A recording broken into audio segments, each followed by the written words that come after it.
అగో మా అమ్మేమన్నా నీకు ఫోన్ చేసి చెప్తాందా? నాకే కదా ఫోన్ చేసి చెప్పేది. తల్లన్నాక బిడ్డకి మంచి చెడు అన్ని చెప్తది. చెప్తదే, చెప్పాలి కూడా. కానీ అది ఎట్లా చెప్పాలి? కాపురాలు నిలబెట్టేటట్టు చెప్పాలి. కానీ మీ అమ్మ ఎట్లా చెప్తాంది? కాపురాలు కూల్చేటట్టు చెప్తాంది. వీళ్ళేంది బాగానే లొల్లి పెట్టుకుంటారు. ఏమైంది అసలు? అరే గణేష్, అంటే ఏంది ఇప్పుడు? బిడ్డ కాపురం తల్లే కూల కొడుతుందా? మీ అమ్మ చేసేటి అన్ని గట్లే కనబడతాయి నాకు. అరే ఏమైందిరా గణేష్? ఏంది లొల్లి? ఎందుకు లొల్లి పెట్టుకుంటారు? ఏం లేదక్క, నువ్వు ఇంతకో, తర్వాత చెప్తా. తర్వాత చెప్పేది ఏందిరా? పొదికి లొల్లి అయితే అడుగుతా అంటే మళ్ళీ తర్వాత చెప్తా అంటావు. అలేఖ్య ఏమైంది నువ్వని చెప్పు. ఏం లేదక్క, పొద్దుగల మా అమ్మ ఫోన్ చేసింది.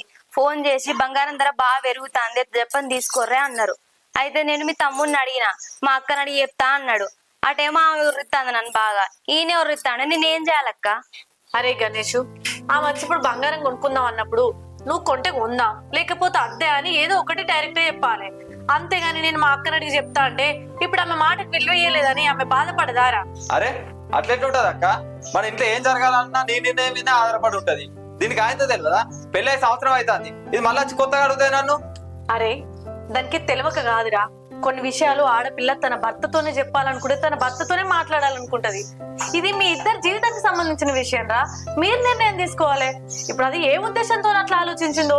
ఇప్పుడు బంగారం రేట్ తక్కువ ఉంది, రేపు భవిష్యత్తులో పిల్లలు పుడితే వాళ్ళకి ఏదైనా దగ్గరికి వస్తుందిగా వచ్చిన ఆలోచనతోని నీ దగ్గర కాకపోతే నా దగ్గరికి వచ్చి నిర్ణయిస్తుందా? ఇది మీరిద్దరు తీసుకోవాల్సిన నిర్ణయం రా. ప్రతిదానికి నువ్వు నాకు చెప్పాల్సిన అవసరం లేదు కదా.